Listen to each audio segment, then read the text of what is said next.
marami sa inyo na gustong-gusto na talagang pumunta sa Australia. Nag-aantay na lang mag-open ng borders. Pero masasuggest ko or marirecommend ko na nakakapanibago kasi every time na pupunta ako dito after work, maraming tao, lalo na kung ganito kainit. Kasi marami pa rin half sale. And ang pinagkakaguluhan ng tissue. Tamang road trip lang yung driver. So, mahanap ako guys ng pinakamura. Kahit sa Davos lang yung difference niya.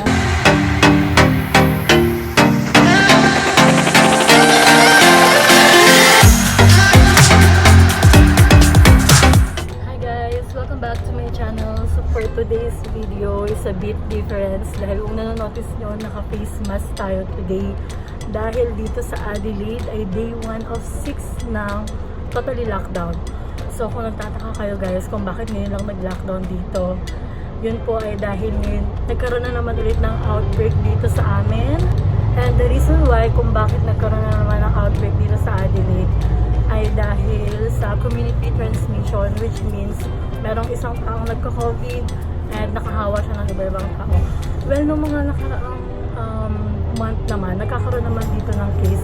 Pero dahil yun sa mga nirepatriate na citizen, pero this time kasi medyo malala. Kaya I think after 3 days nag-lockdown na agad sila.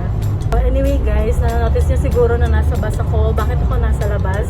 Yun po ay isa akong essential worker. And meron naman akong essential worker travel letter. So in case nahanapan ako ng or i-check ako ng mga police, may mapapakita ako. So kaya ako rin siya binlog guys para mapakita sa mga estudyante yung sitwasyon namin dito. Para magkaroon kayo ng idea kung anong mga nangyayari sa mga estudyante dito. Dahil alam ko marami sa inyo na gustong-gusto na talagang pumunta sa Australia. Nag-aantay na lang mag-open ng borders. Pero magsasuggest ko or marirecommend ko na hintayin nyo munang completely heal ang buong mundo dahil mahirap makipagsapalaran ngayon. Dahil ang buhay talaga dito sa Australia ng mga estudyante mahirap. Tapos sasabayan mo pa ng gantong lockdown.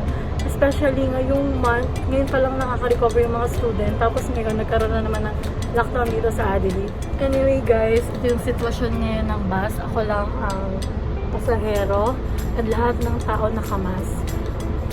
Ayan, papakita ko sa inyo ang lugar sa city. Walang katao-tao. And wala akong pasado. So, diba parang nirentahan ko tong bus. After din pala ng work natin guys, diretso tayo sa supermarket dahil i-take na natin tong opportunity na nakakalabas tayo. Dahil nga isa sa mga rules dito ay isa lang ang pwedeng lumabas per household. So at least ako after work makakapag-grocery ako.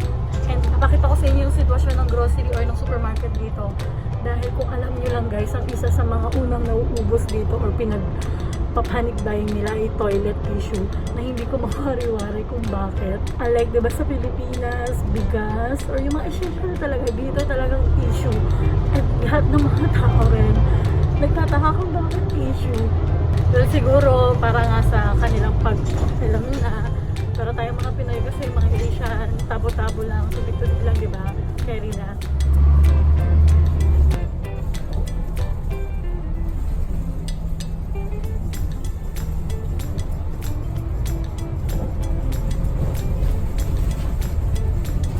So yan guys yung drive-thru and sobrang tagal daw niyan. Ayan pa oh. Ayan pa yung mga sasakyan. Guys, nandito na pala tayo sa Randall Mall and yung sitwasyon dito ay walang katao-tao. Lahat ng store ay closed. Ang tanging bukas lang is chemist and grocery or yung supermarket dahil yun lang naman yung mga essential.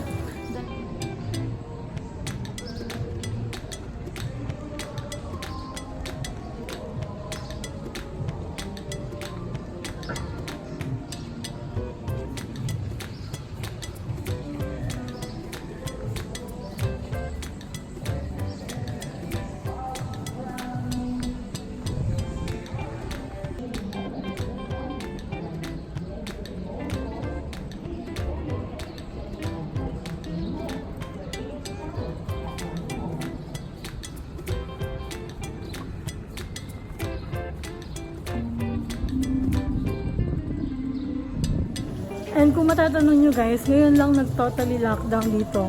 Nung nag-start yung COVID, hindi naman siya totally lockdown kasi nakakalabas naman kami nun everyday. May mga store lang na nag-close, pero lahat ng restaurant na may takeaway still open nung time na yon. Pero this time, lahat sarado. Kahit yung mga malalaking restaurant like Macca's, Hungry Jacks, Domino's, lahat yan sarado guys.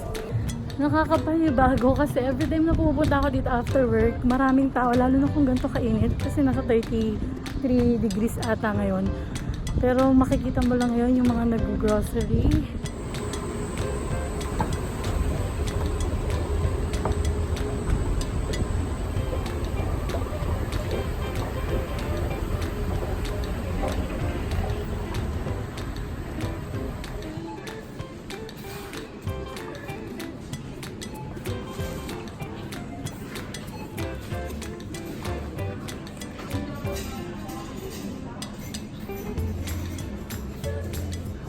So majority siguro ng papamili ko ngayon is yung mga essentials lang kasi a day before mag-announce ng lockdown, nakapamili na ako ng 2 beses sa isang araw.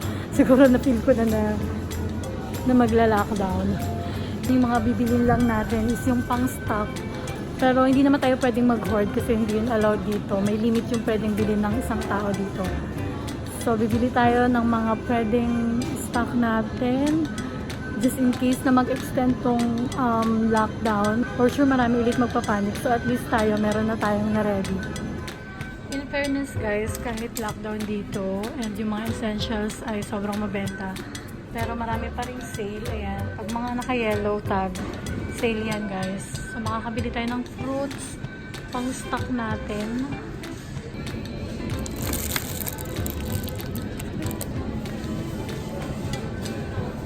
Binili ko tong tomato guys kasi dito nakita ko 580 per kilo. So dito mo siya makikita yung totoong price.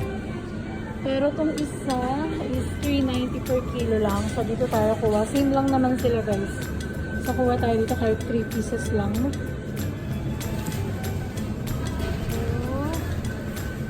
And 3. Bakit lockdown dito guys, marami pa ring sale. Marami ka pa ring mabibili.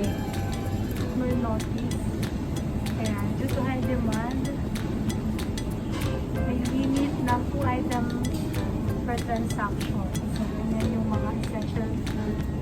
Kaya hindi talaga tayo pwedeng mag-afford.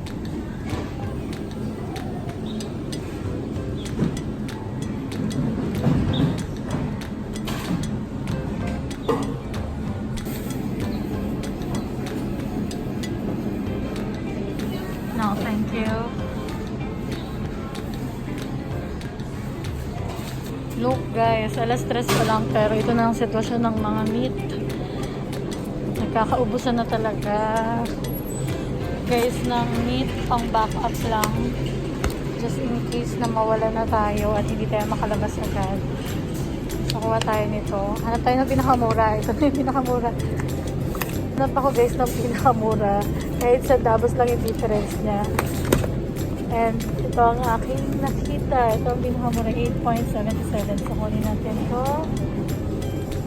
Bili tayo nito. Naka-sale siya. Sarap to guys. Nakikita ko to sa vlog ni The Simple Race, yung taga-Adelaide. Ating mga tinapay. Walang kalaman-laman. Siguro hindi to wala siguro tong limit. Kaya naubos. So far, okay naman yung sitwasyon dito. Hindi naman siya ganun ka, wala lang stock. Marami naman, though siguro nagre-restock sila everyday. Pero hindi siya ganun kalala. Parang feeling ko nga nung month of March or April, mas malala pa nung time na yun, compare ngayon. Din tayo ng full cream milk. Ito pwede mo itong i-stock kasi matagal yung expiration niya. So, kuha tayo nito just in case. Ayan guys, punong-puno ang kanilang shelves. So, sa lahat ng nag-worry, huwag kayong mag-worry dahil marami tayong mapapamili. Ayan siya. Look at this guys. Marami pa ring half sale. And ang pinagkakaguluhan nilang tissue. Ayan, naka-half sale po. So, dito naman tayo sa medicinal section, guys. And, bala kong bumili ng paracetamol kasi wala na. Ubus na yung mga dala kong Biogesic. Mura lang naman siya, 70 cents lang siya. So, bili tayo nito.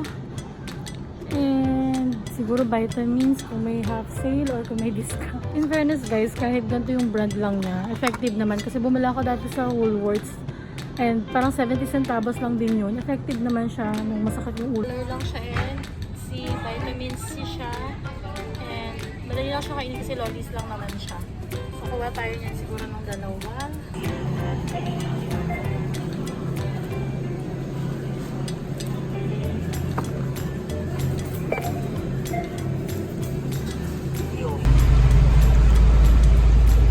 Ay, kapagod mag-grocery. Grabe, pamis-pamis yung mask ko.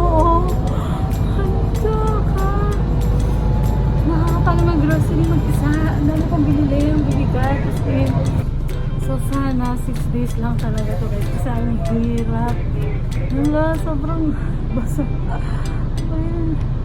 And guys, ako lang ulit mag-isa dito sa bus. Ayan, ako lang talaga mag-isa. Tamang road trip lang yung driver. Yung driver, nakamaskit siya. Pero honestly guys, okay na rin na ni-lockdown nila agad. Kasi habang hindi pa ganun kataas yung case, nasa 30 plus pa lang ata as of today. Parang 3 days after pumutok ulit yung COVID. Nasa 30 plus pa lang naman. Pero kasi ang reason nga is yung community transmission. Guys, isa pa lang, maganda dito sa Australia, natitrace agad nila yung lugar kung saan possible na may COVID. Like yung taong pinagsimula ng COVID, tinrace kung saan lugar siya nagpunta ng ilang araw. And then yung mga yon, like yung pizzeria, hospital, and hotel, pinasara na yung mga yon. And yung mga taong pumunta doon para kumain, mag-dining or mag-takeaway, in-advise na agad sila na magpa-test. I'm home, guys! Finally! Dahil ligo na ako. Dahil mahirap na. Hindi ko alam kung ganito ba yung ginagawa sa Australia. Pero ginaya ko na lang sa Philippines na after mag-grocery. Dahil ligo na. So, that's it for my video for today. I hope na-update ko kayo sa buhay namin dito sa Australia. And stay safe sa lahat ng nasa Pilipinas. Thank you guys for watching and see you on my next vlog. Stay safe! Bye!